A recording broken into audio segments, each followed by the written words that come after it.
Hi guys, welcome back to my YouTube channel. This is your first time here. My name is Ayobami Bakari. I create content for international students currently. If that changes at any point in time, obviously you see by the content that I create or put out there. So without further ado, today's video is basically talking about the timelines, right? That you need to consider because we are currently in already in March, so that you can know the timeline you need to work with so that you'll be able to apply for schools for fall 2026. By now, you should know what fall means. By now, you should know what I mean by applying for fall 2026. But if you don't know what it means, let's get into the video. So, fall 2026 is next year, August. If you are going to resume school next year, August, you need to do your application this year, August, starting this year, August, whenever the school deadline is. But a lot of schools would open up their application by this year, August. Make sense? So, I have 4 steps for you before you begin or before you become an international student. Now, the first step is planning. You need to budget, you need to pray, you need to know your timeline. So I always say give yourself at least 6 to 8 months before to start applying to schools, right? So there's the pre-planning, there's the actual planning, and then there's the post-planning. Now, pre-planning is where you begin to decide what are the documents that I need? Who are the people that I need to start messaging right now to be aware? So for some of you, you need to go to your schools to ask for transcripts. And for some certain schools, it will take a very long time for your transcripts to come out. You are going to start your application in August. You cannot be going to your school, especially if you know that they're going to delay you. You can't be going to them by August. Okay, at least go by June or July. So that's what I mean by pre-planning. Recommendation letter. Who is going to write your recommendation letter for you? You need to start letting these people know so that if it's not going to work out, it's not going to work out. So that by the time August comes around, the only thing you're doing is you're just inputting information, everybody's just filling from their end, and your application is ready on time. Bank statements.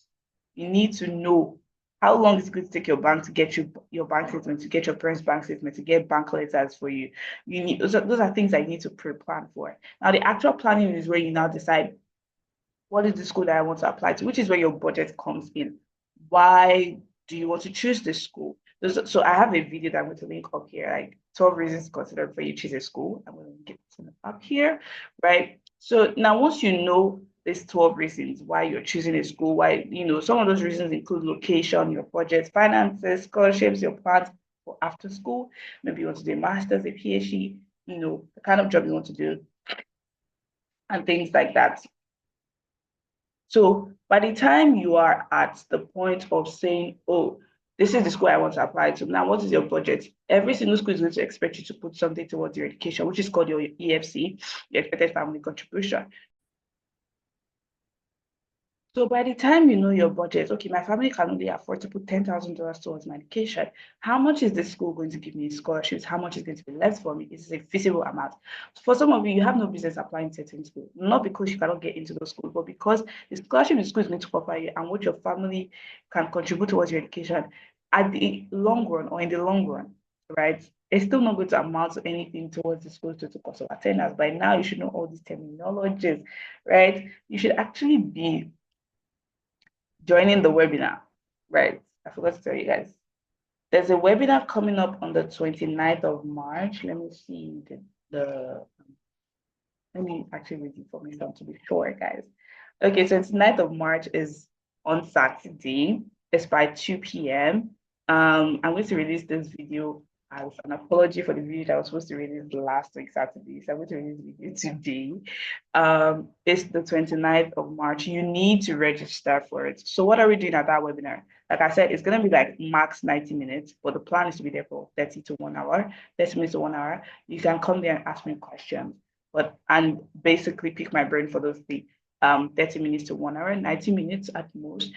It is free of charge, but you need to register so you can get a link to join the meeting once it's time. It's 2 p.m. West African time. So there'll be no YouTube video this Saturday. That's the 29th of March because we're going to be doing the webinar. So you should definitely let people know. So who is this for if you're not sure whether you should apply to schools in the Otherwise, if you're not sure, or even if you're sure, if you're a student, if you're a school official, you're just like, oh, I want to ask a few questions, or you don't want to know how to work with me, or you're like, oh, I'm doing my application and I'm stuck here. Yeah, come in with those things. Another thing that would help you is if you come in early, I'll be able to, look at your applications. But now, if 10 people come in early, obviously I can't look at everybody's applications because some people want their applications to be personal or they're not comfortable sharing things, which is absolutely fine. So, what you would do would be to either join the waitlist for the ECG Zoom School or reach out to me and say, oh, I want to work with you on a paid level. And then I'll send you the rate card and all those things. Okay. That's that. I'm going to put the registration link in the description box. I'm also going to put it on the community tab. I think that's what's called, so that you can register, share the link with others. If you have issues registering, please let me know via email. The easiest way to reach me is via email. The email is always in the description box. I know that a lot of you are like, how can I reach you? How can I reach you? That is the fastest and easiest way to reach me. Okay, now moving on or continue. So that's step one. Now, timeline 6 to 8 months. Some schools are going to tell you that um, you need to submit your application November 1st. You need to submit your financial aid application November 15th. You can't possibly get a bank statement in 2 weeks, right? And even on November 15th, I always tell students, don't wait for November 15th to come. Okay, don't wait for November 15th to come to submit your application because sometimes there could be technical issues and the system will record that your application came in November 16th. That application is late. Okay. Great.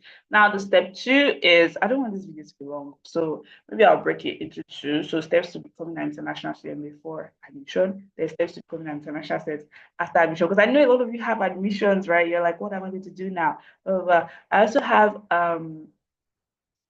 a checklist of some sorts. I'm going to put the link down below where you can like purchase it. It's going to literally list all the steps, right?